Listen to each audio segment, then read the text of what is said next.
Alright, Travis Wingoodsell. What a weekend. Alrighty. I saw John Oliver's show, so I'm all set to go for the day. There was nothing else on, just his show.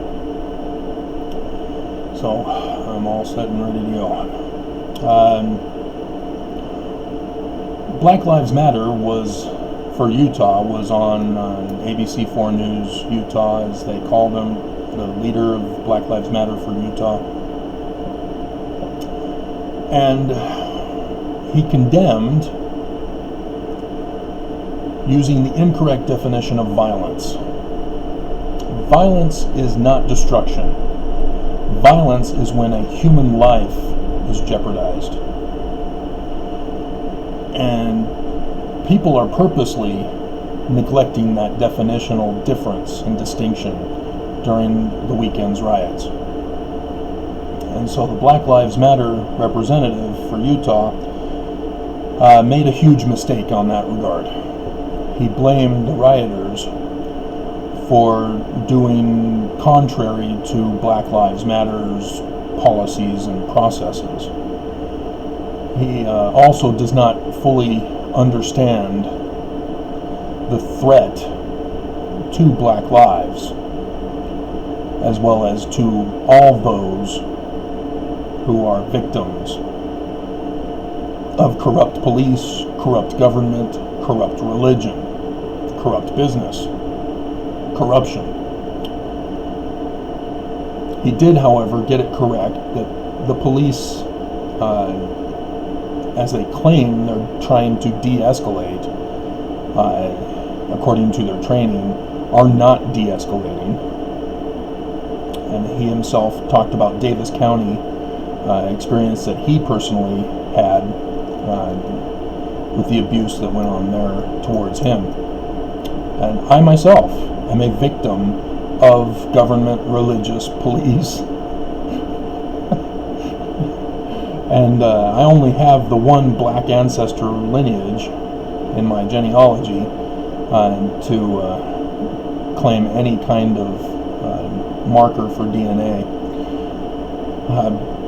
which is insufficient, but it's better than Warren's Indian claim.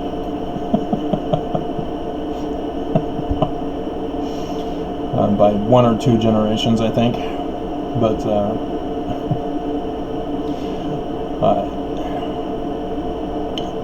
yeah, other people also know of this problem. And what people do not understand is that these bullies are trained to be bullies from birth. Their parents, their society, their peers all help train them to be bullies by encouraging it, by letting them get away with it, by not properly teaching them that bullying is wrong. And that leads to an adult who has lived his life as a bully, and so he continues to go on being a bully as an adult, committing corruption of all kinds. And so when you've got police officers who are of that category, who purposely go to be a cop, not to help, not to protect and serve, but to bully and abuse. They now have a gun licensed to them.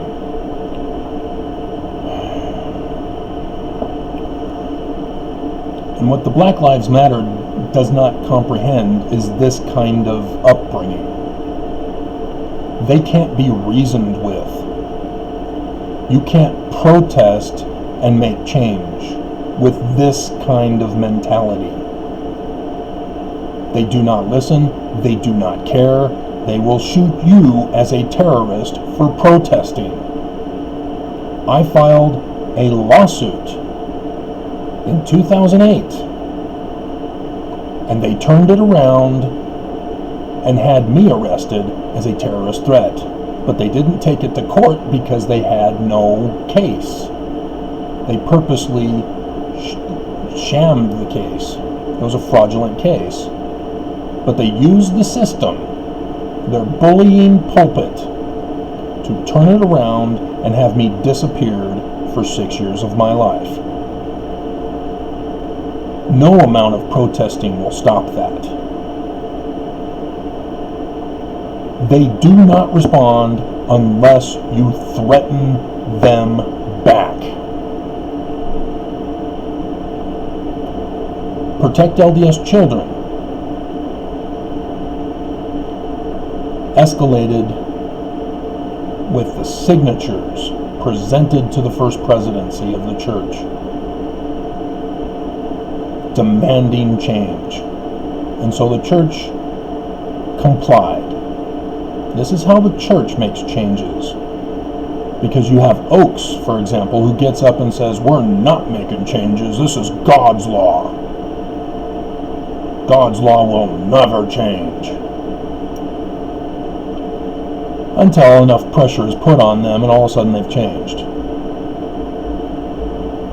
But they always have some backup plan to counteract it. For example, with Protect LDS Children, they finally came out and said, okay, now bishops have to have a script to read. They can't go beyond the script. Should have been done already, because it's done for adults. Why wasn't it done for children? And then they also added that girls, women, and boys can have a witness. Joseph Smith already set up a system of witnesses. 2 witnesses for everything involved. Yet Brigham Young, with his interview process, took away witnesses. It's just you and the bishop, you and the state counselor or state president when you're going through for temple worthiness interviews.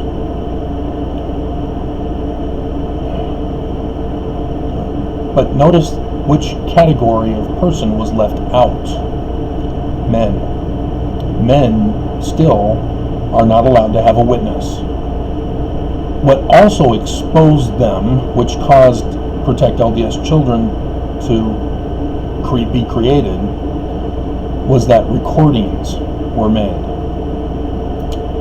of father talking with his bishop about what his daughter had told him was said in the interview, and the bishop was trying to claim, oh, this is just worthiness, and we need to find out if they're worthy. Well, yeah, you were talking about sexual stuff to my daughter that she didn't even know.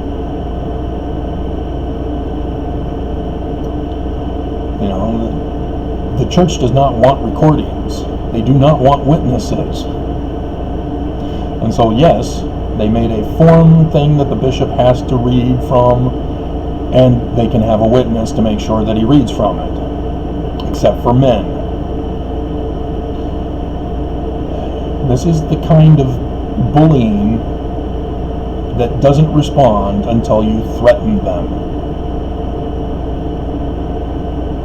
See, that's how kids need to stand up to bullies. Because if parents, teachers, principals are not stopping the bully, the kid has no other option than to stand up to the bully.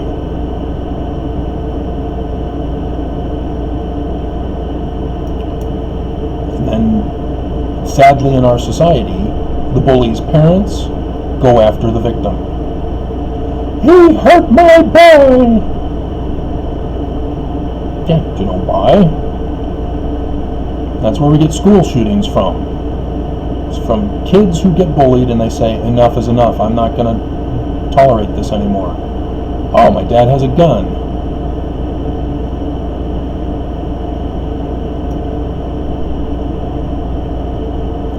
Women getting raped at BYU and then getting punished as double jeopardy by the church. Oh, you let the man in your apartment, so you brought on the rape yourself. I see you weren't wearing the dress code that we have here at BYU. Oh, wow, that's another violation of the honor code. Oh, he was in there after hours. Yeah, that's called rape. Hello? And it took a petition threatening BYU as the news finally got involved to help. One of the news stations yesterday I was watching covered this concept, and it was involving the civil rights movement compared to now. That the news helps formulate the narrative of whatever event is going on in our nation or throughout the world. If the news decides we're going to spin this event to protect police, then we're going to shame and condemn the protests. This is what China is now doing again with Hong Kong, now that the virus is somewhat under control again. So they're going back after and warring against Hong Kong. And so, of course, Chinese news is saying, Hong Kong are being rebellious and they're not allowing us to control their lives. So we've signed an order that we're going to control their lives and take away their liberties. That's how our press is reporting it. I don't know Chinese to know if that's what Chinese television is saying. But the press is important, but they need to be honest.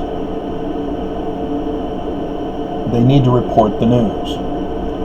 So when you hear the press say, polls say that a certain percentage of Americans feel this way, that's not news. News is facts. It's not opinions. What the hell is the press doing reporting as news people's feelings? That's lame. And polls also ask the questions in a specific way in order to generate a specific response. And they only contact 1,000 people out of over 300 million. There are just so many things wrong with polls. And then you get panel discussions on the news. That's not news, that's a panel discussion for a show. That's not a news. News is police. A police officer put his knee on a black man's neck, and the black man died as a consequence. That's the facts. The officer drew first blood.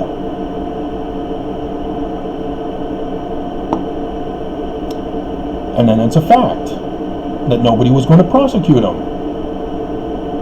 They were going to let him get away with it.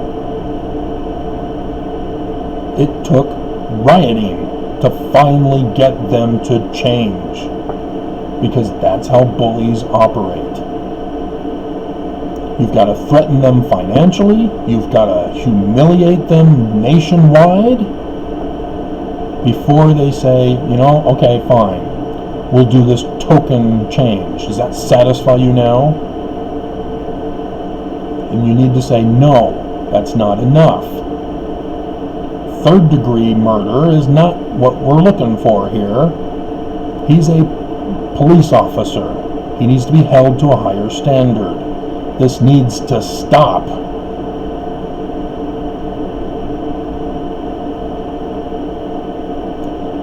And as far as I can tell, nothing happened last night. Nothing happened yesterday. I didn't see anything in the news. Especially Utah, I don't think it stopped. I think it did stop, actually. I hope that's not the case. Because I know bullies. I grew up with them. I grew up with peers who said if she's old enough to bleed, she's old enough to breed. Get her drunk so that she won't know what happened to her when she finds out she's pregnant. And then just abandon her. This is what my peers were telling me to do. This is what they were telling others to do. My peers would purposely lie, saying, oh, so-and-so said that you're an ass. Are you going to go beat them up? You going to let them do that to you? Oh, they said that your sister is ugly. You going to let them get away with that? They purposely lied to provoke people to violence. Real violence, not destruction, to violence, because they wanted to see the results and laugh. This behavior is now the corruption of our leaders in government, business, and religion. This is what they were like as kids. This is what they were raised up to think.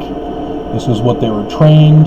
This is what they were this is what they got away with as kids. So now they're doing it as adults.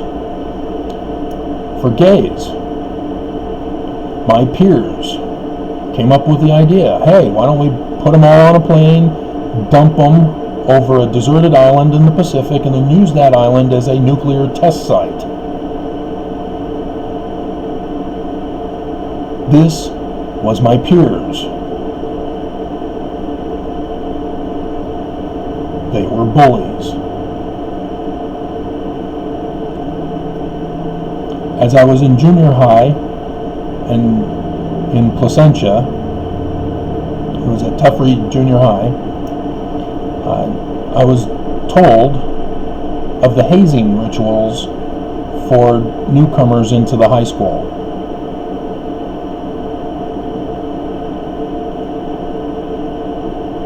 What the seniors would do to the new entries into high school is beat them up, wrap them in toilet paper, pee on them, and leave them for dead in a dumpster.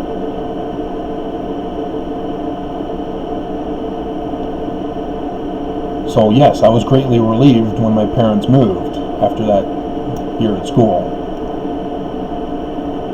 And I went to Auburn jail in Corona.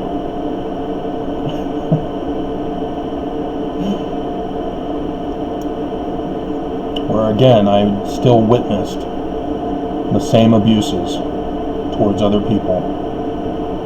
The degrading treatment of other human beings. The assaults,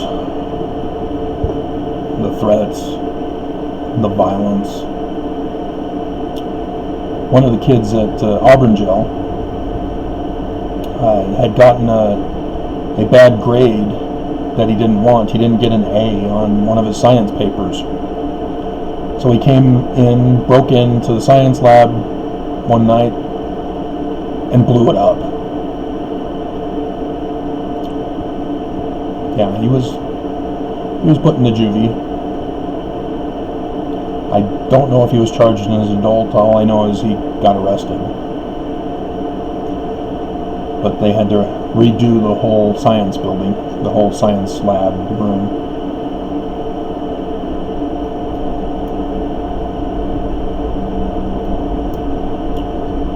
So that's what I grew up with. I know these people who are running our nation. When Governor Herbert purposely delays shutting down business, and then when he does finally do it, comes out with stay safe, stay home, but it's your free agency. You get to choose. And so as a result, Utah becomes number one in the highest per capita percentage of necessary jobs because the people chose not to stay home and stay safe. And now we're in an escalation second wave. And Herbert still refuses to acknowledge it, still refuses to say, we need to go back to the stay safe, stay home, because it's not working. Because he's a bully. I know exactly who he is. He got away with it as a kid. Now he's a governor. And he's Mormon. Nelson, likewise. He's in charge of the safety of Mormons. He's supposed to be getting revelation from Jesus Christ personally. So remember, everything he does represents the God he worships. And he too allowed the coronavirus to escalate as he slowly shut things down according to the escalation. He's a medical doctor. All medical doctors, all nurses, the CDC were saying right from the beginning, before it was an outbreak, before it was a condition in America, they said, hey, we are going to be experiencing a problem. You need to take cautions and shut things down so that we can prevent it from escalating in America. So governors across the land are guilty, even Cuomo. You know, he's got New York under control now, but he let it escalate in his state because he's just as guilty as every other governor. Just like Nelson. Nelson put Mormon lives at risk and is guilty of the blood of the Mormons who have died from this, because he didn't do what he was trained to do and shut it down with a virus outbreak. He put your lives in danger. He murdered you, your loved ones, your neighbors, your friends. Don't let him pass the buck. Don't let him claim victim. Don't let him claim ignorance. Oh, we had no idea this was going to be so serious. He's a medical doctor. I knew. I was warning from the beginning of this. Shut it down. No, don't just temporarily limit certain things. Shut it all down. He didn't do it. And now that it's a mass problem, what do? They open up businesses. They downgrade the seriousness of it. And sure enough, 4 days in a row, we've been over 200 in Utah. New cases, over 200. Herbert was doing the best he could to prevent the number of testing to represent a low number. This is what bullies do. They don't care about you. They want you dead. And they just laugh. They won't show it publicly, at least the non-Trumpian Republicans.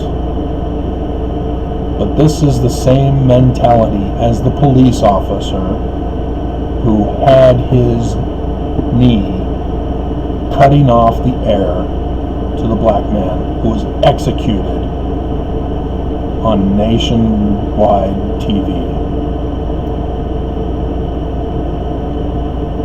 And so it's these bullies who say, you can't protest. Oh, see, you're destroying property. You're violent.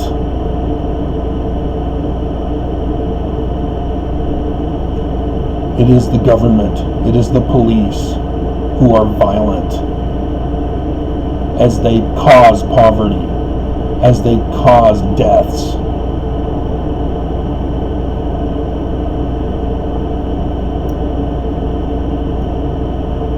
How do I get that through?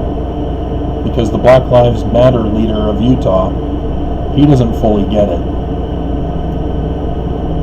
He thinks the one experience in Davis County makes him an expert on Utah.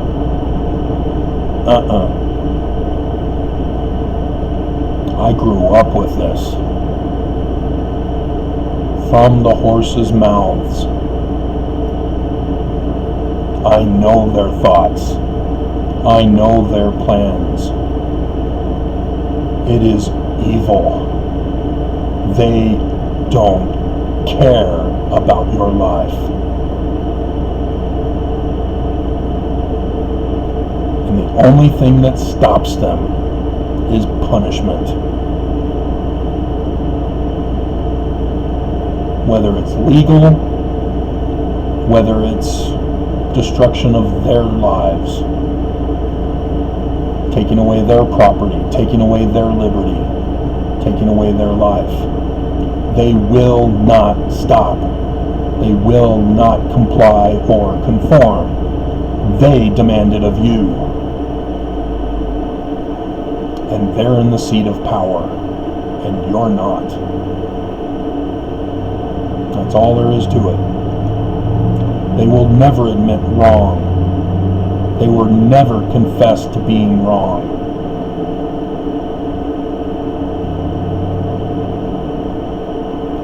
And they will just lie the whole way through.